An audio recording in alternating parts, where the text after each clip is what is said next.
The old DC is out, and details on a new cinematic universe should be coming any day now. We know we're getting a rebooted Superman, so let me start there. We can get right into things, and I'll lay out my intended structure of this video after. I understand that when professionals are casting, it's so much more about the actor and their chemistry with their co-stars than literally looking the part. That's typically quite difficult when superheroes are made to look more than human. Hugh Jackman doesn't really look like Wolverine, but he really became the character through his acting. But Clark Kent is a major exception in my mind. There is a very specific look that the character kind of needs to have, and that the audience is going to expect. Henry Cavill had the perfect look and charisma to carry the role, and it's such a damn shame that he was never given the opportunity to shine as bright as he could have.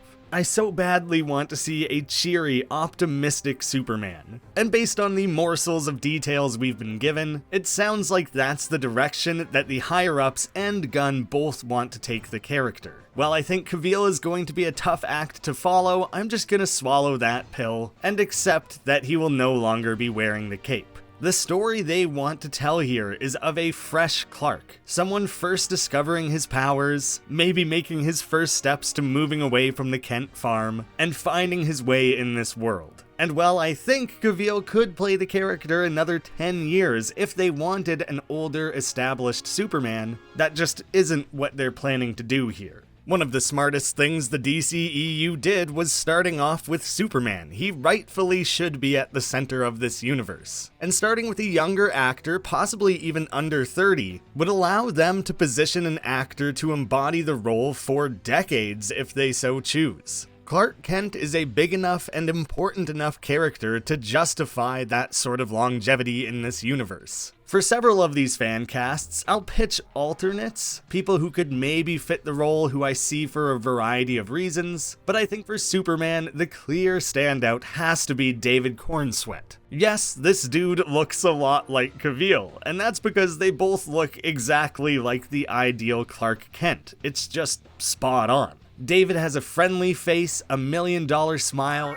His voice has a warm yet authoritative timbre. I think if anyone who has the question of whether they're a good person or not, the thing that River's trying to say is you don't have to figure out whether you're a good person or not yet. And maybe nobody ever knows whether they're a good person. He's about the same age as Cavill was when he first put on the cape, and is still mostly unknown, leaving him plenty of room to emerge into that spotlight. They won't even need any trick photography. This guy is 6'4". And he's definitely got the frame to put on some muscle. Cavill wasn't a living god until he landed the role of Superman, and so current muscle mass is not something I'm gonna really factor into these castings. I think there's a distinct possibility they cast even younger than this and go for someone even lesser known, but if that 30 age range is what they're looking for, David Cornsweet is a no-brainer. Hopefully that gives you a feel for how I'm approaching these castings, laying out what I'm specifically looking for in the character, and trying to find an actor who best matches up with that. So now circling back into the larger setup for this video and the coming DC reboot, James Gunn has directly said that casting will come after scripts are completed. So we're likely only going to get project announcements this month with no one actually attached. But it's never too soon to start fan casting. People have been doing so for Fantastic Four for like 7 years now, and to some extent I'm somewhat predicting what those projects will be. For every popular fan choice that's been realized, like Ryan Reynolds as Deadpool or Cumberbatch as Doctor Strange, we have examples of basically undiscovered actors owning a role, like Hugh Jackman as Wolverine, Tom Holland as Spider-Man, or Matt Ryan as Constantine. It takes a keen eye to match an actor to a role, and those castings often only make sense after the fact, like Heath Ledger as the Joker. But if I do accurately predict any of these, then I only ask for a 10% stake in the movie's profits. Just a measly 10%. I'd settle for 9. I'm no criminal here. Besides existing Gunn DC properties like Peacemaker, we know they'll be using the DC animated universe for inspiration as much as the comics. They've also shared plans to make Elseworld movies. Who knows, maybe someday they'll do something with Cavill as Superman for that. That option is always available to them. We'll see if something like Peacemaker falls under the core universe or Elseworlds moving forward. But I think the first lineup we hear of is going to be core DCU only. They're going to want to establish their lineup quickly, more or less follow the path that MCU proved can work, and then worry about spinning other things off down the line. So I expect we'll get announcements of our new Batman and Wonder Woman. They'll want to establish that trinity quickly. Green Lantern is also a strong bet, seeing as that character hasn't really been done justice. And I'm pretty sure that HBO Max series is still happening, so that could be one of the announcements. Characters like Martian Manhunter and Hawkgirl have been incredibly underutilized, and considering their importance to the Justice League cartoons, I think they are very likely candidates. I'm still going to put forward castings for a new Flash and Aquaman for fun, but I think they'll want to let those characters breathe a little first, seeing as they still have new movies coming up. So many people have reacted to why should I care about any of these 2023 movies if you're immediately rebooting it? I don't know, maybe because movies are capable of standing on their own? Go watch it for fun characters, thrilling action, and a compelling story. The general audience isn't gonna care that this universe is being rebooted. Most of the moviegoers who push these up to being billion-dollar movies are confused when Iron Man doesn't show up in Shazam. So I understand why fans are upset, but DC doesn't really care about that. And I'm imagining they're at least smart enough to not announce these rebooted characters until their finished DCEU movies have aired. I'm gonna hold off on Cyborg because I'd prefer to see the character debut down the line as a part of Teen Titans. But that still leaves us with 7 core heroes to cast, so let's get back to it. I absolutely loved Matt Reeves' The Batman. I'm gonna do a proper review of that someday, but I actively do not want these worlds to collide. Reeves and his team are doing something incredible over there, and attempting to cross over this reboot is only going to muddy that story. And since they're doing young, inexperienced Batman over there, and Gunn wants young Superman here, I think the DCU rebooted Batman should be a little older. And while I hope Reeves introduces more comic booky fantastical elements into his series, if he regretfully decides to stay totally grounded, this universe can instead be where they include the more outlandish characters and stories. It has been far too long since we've seen proper comic book insanity from Batman. I'm tempted to suggest Tom Bateman just because it would be funny to have Bateman Batman. Good luck bat-flecking or Battinsoning a name that is literally already Bateman. Maybe you just call him Bateman. While I don't think this is the right move, if they do go younger, I'd personally like to see Nicholas Hoult take a crack at this. He was a frontrunner for The Batman alongside Pattinson, and while I think they definitely made the right choice for that movie, Hoult is one of my favorite young actors working. Mad Max Fury Road, X-Men, The Great, The Menu, come on. He has the range and can play more serious roles despite his boyish face. It'd be unlike any Batman we've ever seen. If they want to steer younger still and maybe stick to something a little bit more familiar when people think Batman, then I think Oliver Jackson Cohen could work. He was excellent in Hill House, can definitely play a dark and troubled character, and is just an engaging presence on screen. But I do think they should have Batman be a little older, a veteran in that eventual team-up, but not old enough to be at the end of some massive unseen character arc like Affleck. My top choice here would be Theo James. His default face already carries a brooding intensity, yet he cleans up super well and can turn on the charm when needed as Bruce. He's got a jawline that would look amazing under the cowl, he recently impressed as Cameron in The White Lotus Season 2, and he's done some fantastic voice work in the past. I've been mad. This doesn't feel like that. Maybe I've gone sane. So I think he could dial into something really intense and distinct for his own Batman voice. I honestly think we're spoiled for choice with Wonder Woman. Gal Gadot is obviously gorgeous and captured the warmth and wonder of the character extremely well. Other than that, she's not a very good actress. We cannot simply let him go. We must go with him. I will not deploy our army and leave Themyscira defenseless to go and fight their war. Like, all the other Amazons had to adopt her accent because she's incapable of hiding her own. I do not dislike her in the role. It was a really inspired choice, but I think we can do better.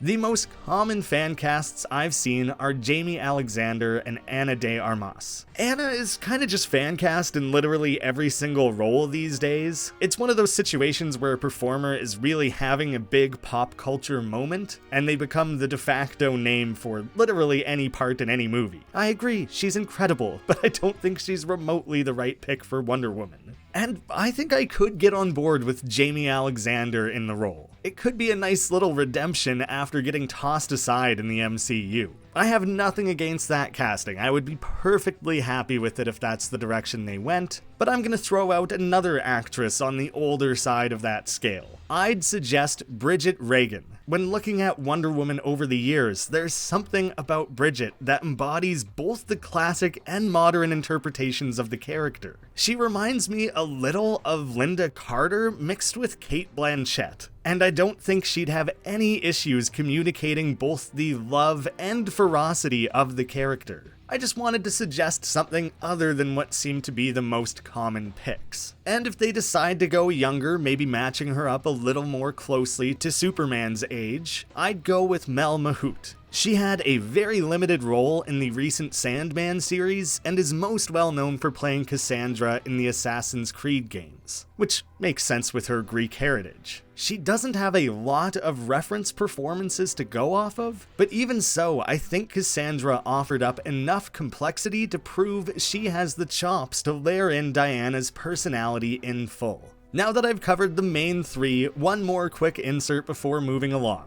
If you're enjoying nerding out with me here, I am planning to talk comic book movies quite a lot on the channel this year. Basically, every other video will be one of my very in-depth reviews, focusing first on working my way through the MCU's Infinity Saga. Coming in February, I'll be reviewing the Iron Man trilogy with an over 90-minute long review, so buckle up for that. If you want a taste of how I review and discuss these movies at large, check out my nearly 2-hour video comparing the theatrical Justice League to the Snyder Cut. That's available now. So maybe cue that one up in your watch list, give the video a like, subscribe, comment, what have you. I'm so bad for plugging that stuff. I feel icky doing it. Let's move back into fan casting. I'm gonna cast both Hal Jordan and John Stewart for Green Lantern. The Justice League is hella white, so I could see them going for John Stewart simply to add some diversity to the lineup.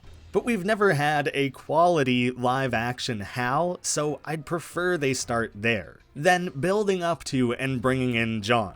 And I want Hal to come on the scene as a cocky prick, start him off high in his tower, overly jokey and sarcastic, and develop the character from there. They kind of had Aquaman fill this role in the Snyderverse, and it feels like they just stole a lot of Hal's characterization and made up some other stuff. But I like the idea of having someone who's kind of a jerk-off mixed into this team of heroes. I know this is insanely specific typecasting, but the #1 actor who comes to mind for that is Glenn Powell. Maybe that's one too many times for him to play an arrogant pilot so close together. I haven't seen Devotion yet, but I assume he's gonna play an arrogant character in that as well. Plus, he's probably my #1 fan cast for Johnny Storm, for pretty well the same reasons. So I'm tucking him away over in my MCU fan casting pocket instead, and I'll reach for someone a little lesser known, suggesting Austin Stowell.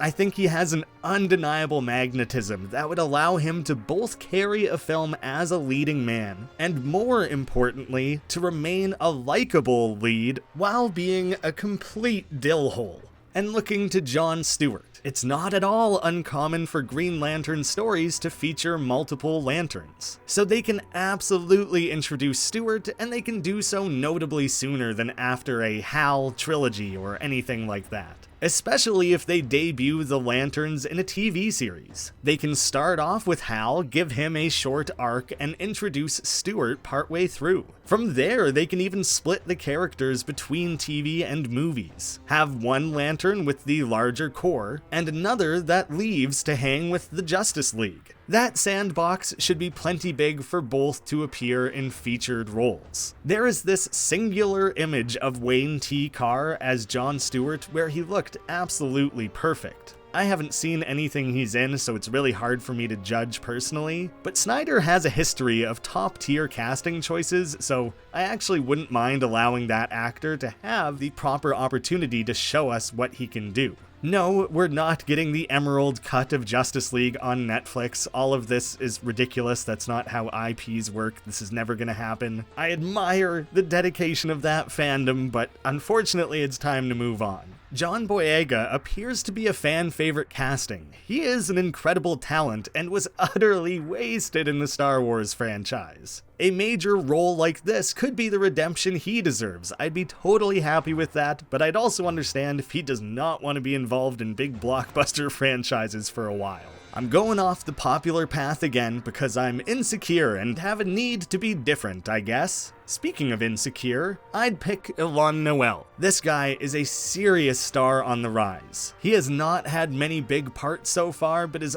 often a standout. Somebody give this guy a role worthy of his talents, and I think he'll absolutely crush it. He's also a couple years younger than Austin, so I think the dynamics of those two sharing scenes, fighting to be the better Lantern, would really make for a wonderful watch. I feel I know the least about Martian Manhunter as a character. I know he's quiet, humble, respectful, and intelligent. I think we'd want a measured, more understated performance for this. While it'd be ideal to have someone physically play the role, they would absolutely have the option to rely fairly heavily on CGI here. So it's okay if the actor is notably older or doesn't have heaps of muscles. If they did go practical, they could still have a physical actor and dub him over with a talented voice actor who can give him some real gravitas. I'm literally just picturing the Carl Lumbly version of the character because that's what I'm most familiar with, and I think it was spot on. I am Jean Jones. Don't take it personally, Sean. He doesn't trust anyone. But he's now 71 years old. It'd be uncertain if he can still command the character like he did nearly 20 years ago. Based on just sheer acting prowess, how could you go wrong with Sterling K. Brown? He's never phoned in a role in his life and elevates everything I've seen him in. He would be an outstanding get for this franchise. And he could fairly easily play the character physically on set, whether they use a practical costume or motion capture. Ideally some combination of the two. But if they decided they would rather dub things over with a talented voice actor, they couldn't do better than Lance Reddick. After all that, why would the Traveler give our worst enemy the light? Maybe he'd be down to play the character live, especially if they use CGI in his alien form, but he's getting a little older and his movements might start getting notably stiff if he played the character for years to come. But once I saw someone suggest Reddick for the voice, I had a difficult time imagining anyone else. And Hawkgirl. I admittedly know even less about this character than Martian Manhunter. I wanted to do some research, and it sounds like fans commonly feel her best moments are in Brightest Day and the Justice League cartoon. If anyone knows some good Hawkgirl books, please do let me know. It sounds like her and Hawkman have a really compelling romance that spans the universe through eternal reincarnations, fighting for what's good across space and time. That sounds amazing. And considering how damn good Aldous Hodge was in Black Adam, I'm thinking they should salvage him from the DCEU and make a Hawkgirl and Hawkman movie. Then allow her to join the Justice League without Hawkman and have him go hang out with the Justice Society of America. Then she can interact with some other heroes without any forced love interest storylines, since she's already in a committed relationship. I guess we go with the Shara Hall version since that's who was in the Justice League series. I expect her to be as tough and fearless as Wonder Woman, but give Hawkgirl more of an edge and some sass to equally put her enemies and allies in their place when they need it. The team is sort of missing a loose cannon character as it stands, so having her take a more aggressive approach and just kinda wrecking shit could be a great addition to the team. And that could be juxtaposed quite well by casting a smaller actress. My favorite pick for this role would be Rose Leslie. She'd be age appropriate for Hodge, and has proven that she won't be outshone by a fan favorite leading man. We know she can perfectly balance playing sweet, fierce, sassy, romantic, and dangerous. I don't like typecasting in these fan casts, and I know that that is overlapping very heavily with her Game of Thrones character.